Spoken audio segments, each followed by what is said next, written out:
Cette automobile était coriace. Un homme politique célèbre dans le monde entier refusait d'utiliser tout autre véhicule. Je ne sais combien de balles ont été tirées sur la voiture, 50, 60 ou plus, et elle était encore opérationnelle.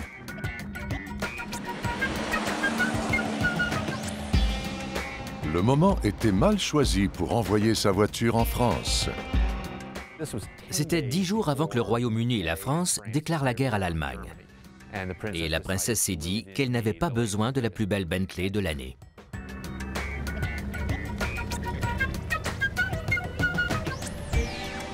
Quand on achète une voiture qui tombe tout le temps en panne, qu'est-ce qu'on fait? Il a rapporté la voiture à Alexander Winton et il lui a dit ce qu'il en pensait. Winton lui aurait répondu « Puisque vous êtes si malin, pourquoi ne pas construire votre propre voiture ?» Innovation et sécurité à l'abri de la machine de guerre nazie et une voiture de luxe grand public américaine.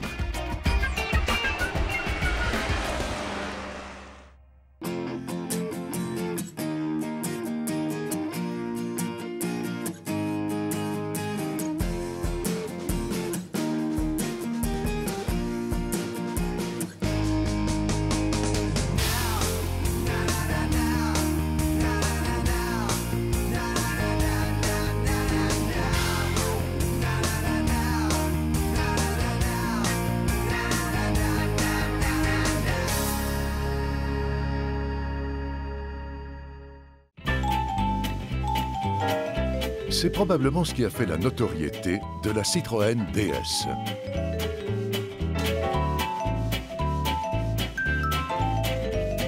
Et c'est amusant à voir.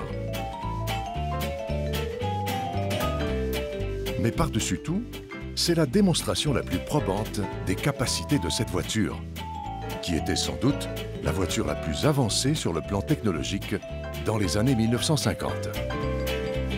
Aujourd'hui encore, elle est sans pareil. Pour beaucoup, la DS avait 20 à 30 ans d'avance sur son temps. En fait, elle l'est toujours. Elle n'a pas d'équivalent dans l'industrie automobile, car aucun autre constructeur ne travaille de cette manière. Cette voiture n'a pas été conçue par le service du marketing ou des ventes.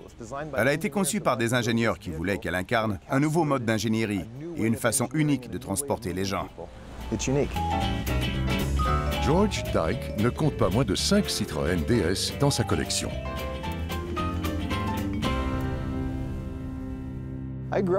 J'ai grandi à Montréal dans les années 1960 et 70, et il y avait des Citroën, notamment le modèle D que vous voyez là.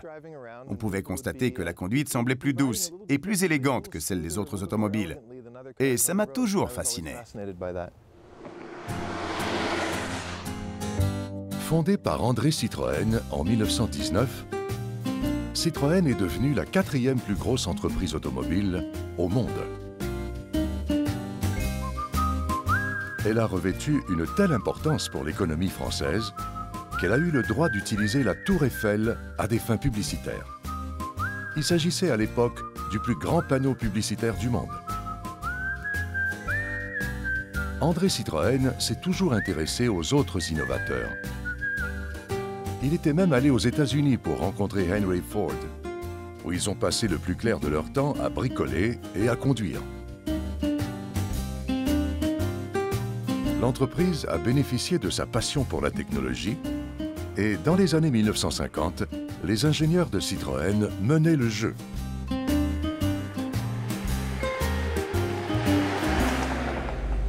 Au Salon automobile de Paris en 1955, cette voiture faisait figure d'ovni.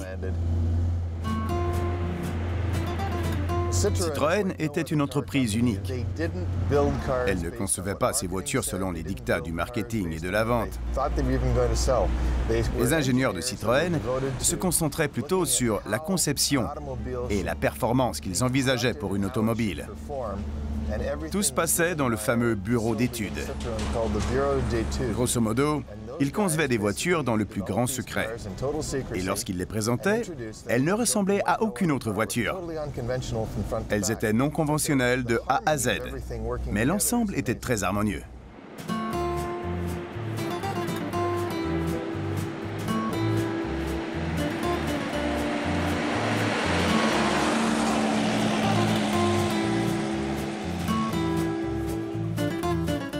La DS se démarque par son système de suspension, qui est entièrement hydraulique. Il y a 5 réglages. Le plus haut permet de changer les roues. Il n'y a pas de cric dans la voiture. Le liquide est distribué au moyen d'une pompe haute pression pour alimenter tout le circuit hydraulique, qui inclut également la direction et le freinage. La D a été dévoilée en 1955. Si le système hydraulique était un coup de théâtre, son apparence faisait aussi fureur. Elle était dotée d'un aérodynamisme unique dans les années 1950. Si on jette un coup d'œil aux lignes, on constate qu'il s'agit d'une construction monocoque. C'est comme s'il y avait une cage autour de la voiture, dont les panneaux seraient boulonnés, ce qui confère force et intégrité à l'ensemble. De plus, c'est une traction, ce qui était très moderne pour l'époque. Les innovations ne se limitaient pas à la suspension hydraulique. C'est un véhicule très sûr. Déjà, la roue de secours est à l'avant. Donc, en cas de collision, on est protégé grâce à un effet domino. La roue de secours se rabat sur le radiateur, qui se rabat sur le moteur, qui se rabat sur le tablier. Il y a des gens qui ont eu des collisions à 160 km/h et qui s'en sont sortis. Charles de Gaulle, c'est bien connu, se servait de cette voiture comme limousine. On la voit dans le film Chacal, lors de la tentative d'assassinat contre de Gaulle. Je ne sais combien de balles ont été tirées sur la voiture, 50, 60 ou plus, et elle était encore opérationnelle, grâce à son ingénierie. De Gaulle est arrivé à son avion indemne, et il n'a plus jamais voulu utiliser d'autres voitures. La série D a été un franc succès auprès des consommateurs. Et Citroën a continué à la produire pendant 20 ans, jusqu'en 1975. C'est à cette époque que l'entreprise a décidé de ne plus vendre ses voitures en Amérique du Nord. Si Citroën s'est retirée du marché nord-américain, c'est en partie parce qu'elle ne pouvait pas se conformer aux normes de collision ridicules de l'époque. Les phares devaient être à un niveau fixe, alors que la hauteur de la voiture était variable. La marque existe encore aujourd'hui, mais c'est la DS qui sera retenue comme étant l'archétype de la Citroën. Le fait est que cette voiture présente une qualité de conduite exceptionnelle. L'astuce des vendeurs de Citroën dans les années 1970 était d'emmener les clients intéressés sur une route de campagne et de rouler à 115, 130 km/h avec littéralement 2 roues dans l'herbe et 2 roues sur la chaussée. Et regardez ce qui se passe. Je mets 2 roues sur le bas-côté, je ne tiens même pas le volant. Je freine et la voiture s'immobilise. Avec n'importe quelle autre voiture, on se retrouverait dans un poteau téléphonique. Mais avec une Citroën, on s'arrête tout droit, en parfaite maîtrise.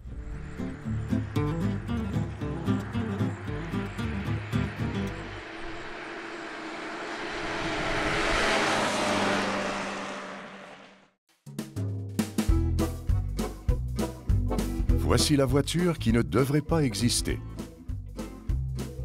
Expédiée à Paris en 1939, quelques jours avant l'invasion nazie, elle aurait dû être saisie et détruite par les Allemands. Mais ça ne s'est pas produit.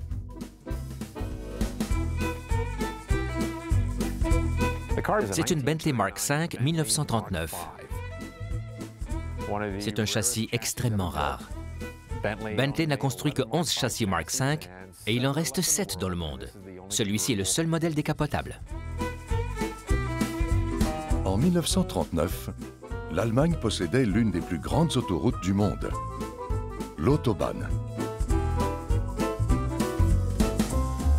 À l'époque, Bentley commercialisait l'excellent modèle 4,25 litres, mais la voiture posait problème sur la toute nouvelle Autobahn. Les conducteurs avaient tendance à rouler très vite. Et Bentley n'avait pas songé à faire des voitures adaptées à ce type de vitesse. Elle a donc lancé la Mark V, qui était la première Bentley équipée d'une suspension avant indépendante et d'un surmultiplicateur permettant d'aller plus vite sur l'autobahn. Lorsque Mark Leshevsky, conservateur au musée automobile JWR, a su que cette voiture était en vente, il a été tout bonnement ébahi. Bentley construisait des châssis et des moteurs, pas des carrosseries. Quand on achetait une Bentley, une Rolls-Royce ou une Duesenberg, c'était une autre entreprise qui créait l'habillage. La voiture était donc construite, testée, puis envoyée chez un carrossier pour l'habillage. Cette voiture était une commande de la sœur de Farouk, le roi d'Égypte. À l'époque, elle vivait à Paris et elle souhaitait posséder une Bentley dernier cri. La voiture devait être expédiée à Paris chez le carrossier Binder, de sorte à être terminée à temps pour le Salon automobile de Paris de 1939. Or, c'était 10 jours avant que le Royaume-Uni et la France déclarent la guerre à l'Allemagne. Et la princesse s'est dit qu'elle n'avait pas besoin de la plus belle Bentley de l'année. Les Français adoraient leurs voitures, qu'ils considéraient comme de véritables trésors. Et c'était le cas. Ils en ont donc caché un grand nombre pour qu'elles ne tombent pas aux mains des Allemands. Ils les cachaient derrière les murs. Ils les démontaient en partie pour les dissimuler dans les meules de foin. Ils mettaient le moteur et les roues ailleurs sur la propriété pour les rendre inutilisables. À cette époque, la Bentley a disparu. Nul ne sait où elle a été cachée. Mais de toute évidence, elle a survécu à la guerre, ce qui est une très bonne chose.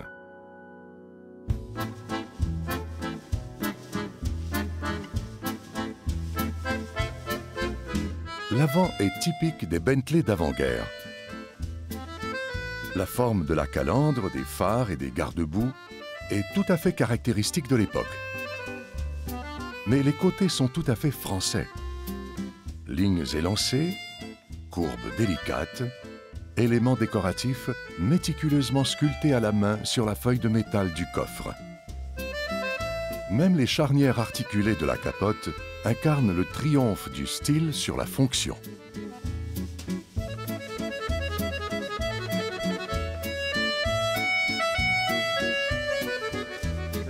C'est la rencontre de la conception française et de l'ingénierie britannique. Bien sûr, c'est une Bentley.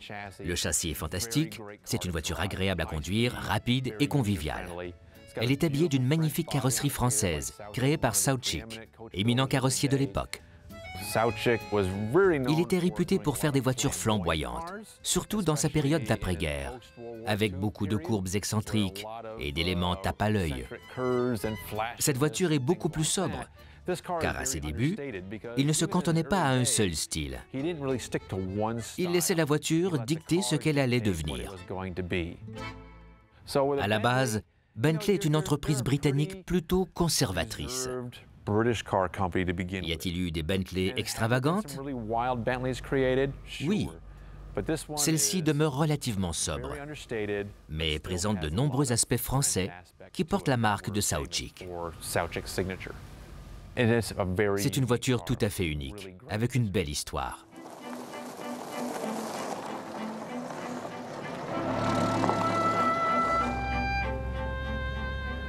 Elle est très facile à conduire, très silencieuse, très rapide. Elle se rapproche d'une voiture moderne. La boîte de vitesse à 4 vitesses fonctionne avec fluidité. La direction n'est pas assistée, mais elle est aisée. Et les freins sont fantastiques. C'est une voiture qui roule très bien avec un très bon châssis. Quand j'achète une voiture pour la collection, je fais beaucoup de recherches sur le véhicule, notamment sur sa provenance. Cette voiture a-t-elle appartenu à une personne célèbre? A-t-elle participé à des courses? A-t-elle une histoire hors du commun? Ces éléments ajoutent de la personnalité à la voiture. Les personnes qui ont possédé cette voiture, surtout au départ alors qu'elle était très chère, ont aussi une histoire qui leur est propre. Quoi qu'il en soit, la Bentley s'est retrouvée chez elle, au Royaume-Uni. On ignore quand et comment. Elle a fait la fierté de plusieurs propriétaires avant d'arriver au musée JWR. J'étais dans mon bureau, j'ai reçu un appel. Et l'homme au téléphone m'a dit qu'il s'appelait Morley Safer, du magazine 60 Minutes, et qu'il voulait me parler de la Bentley. J'ai pensé que c'était un ami qui voulait me jouer un tour. Mais je sais aussi que dans ce domaine, il ne faut jamais rien exclure.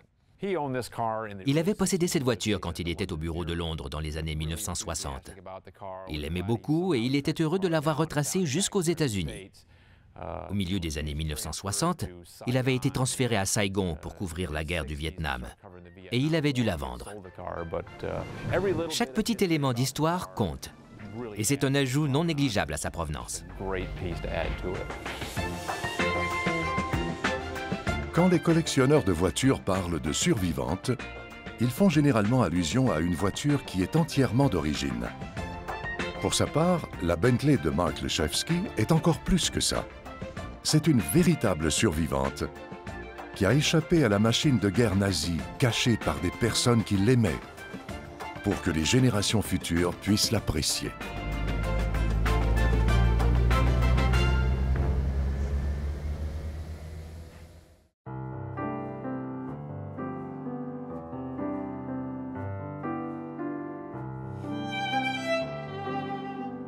Cette superbe pièce de l'histoire automobile américaine a lancé l'une des plus belles collections institutionnelles d'Amérique du Nord.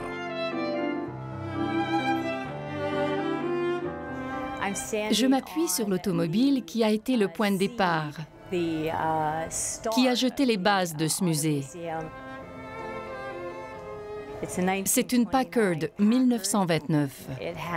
Elle a une valeur sentimentale, car elle constitue la première étape de la création de cette collection. Je l'ai achetée à mon père. Il était revenu au volant de cette voiture qu'il avait acquise dans une vente aux enchères. Lorsqu'il est rentré d'un souper avec ma mère, la voiture était là, devant la maison.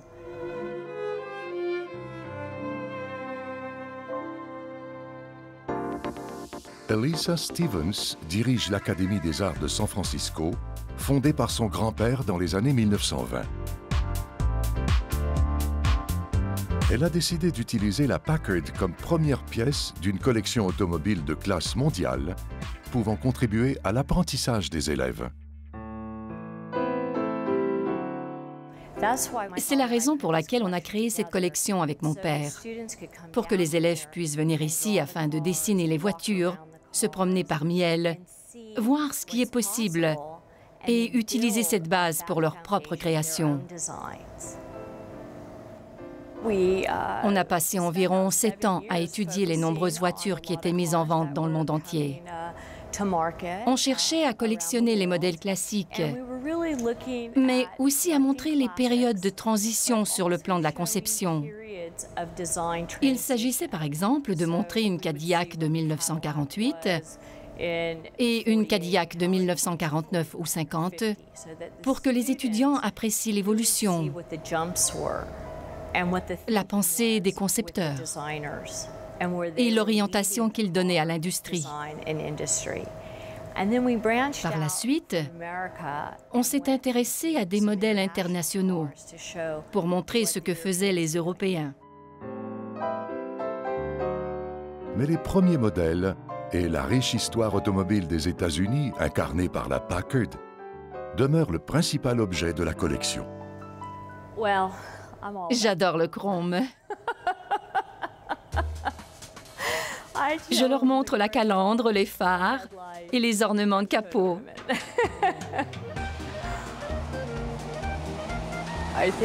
Je trouve que c'est un détail merveilleux, un élément merveilleux. Je trouve que quand on regarde une voiture qui n'a pas de chrome, il manque quelque chose.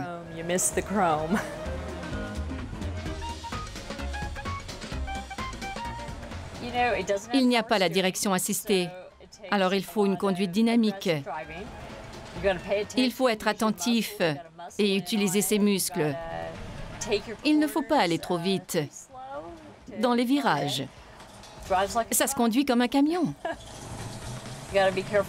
Il faut être prudent quand on freine, parce que c'est une voiture très très lourde, qu'il faut pouvoir l'arrêter et qu'elle ne s'arrête pas net.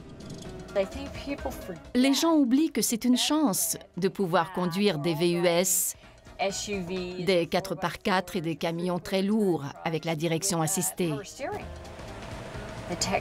C'est la technologie qui nous permet ça. Avec une voiture moderne, on peut s'arrêter net, ce qui n'est pas le cas de cette voiture. Il faut être prudent, il faut savoir la conduire, il faut en avoir conscience.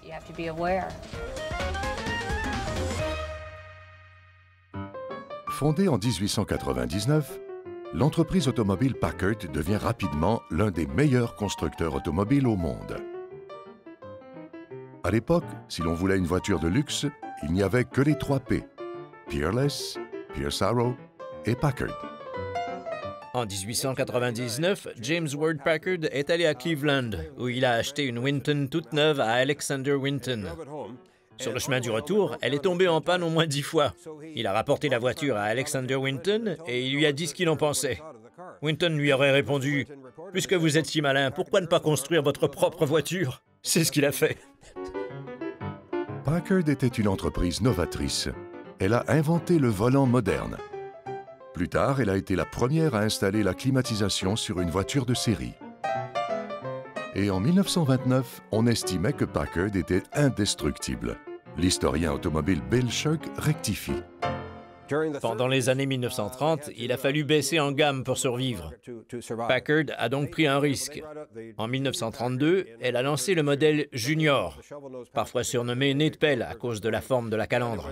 C'était un très bon rapport qualité-prix, mais aux dépens de Packard, qui a perdu 7 millions de dollars avec ce modèle. Hélas, Packard a connu une triste fin. Rachetée d'abord par l'entreprise Kaiser Frazer, puis par Studebaker, elle a ensuite perdu sa popularité au début des années 1950, car on craignait que les consommateurs pensent qu'un modèle signé Packard fasse trop vieux jeu. Aujourd'hui, ce modèle de 1929 occupe une place de choix dans la collection impressionnante de l'Académie des Arts de San Francisco. Et à juste titre. Dans les années 1920, Packard était tout simplement incapable de construire une mauvaise voiture. J'aime les belles choses, les belles automobiles. Je veux que les gens s'intéressent aux voitures classiques. Je veux qu'ils comprennent qu'il y a des hommes et des femmes qui ont consacré leur vie à la conception automobile sans jamais envisager le concept d'obsolescence programmée. Ils faisaient tout ce qui était en leur pouvoir pour créer la meilleure voiture qui soit.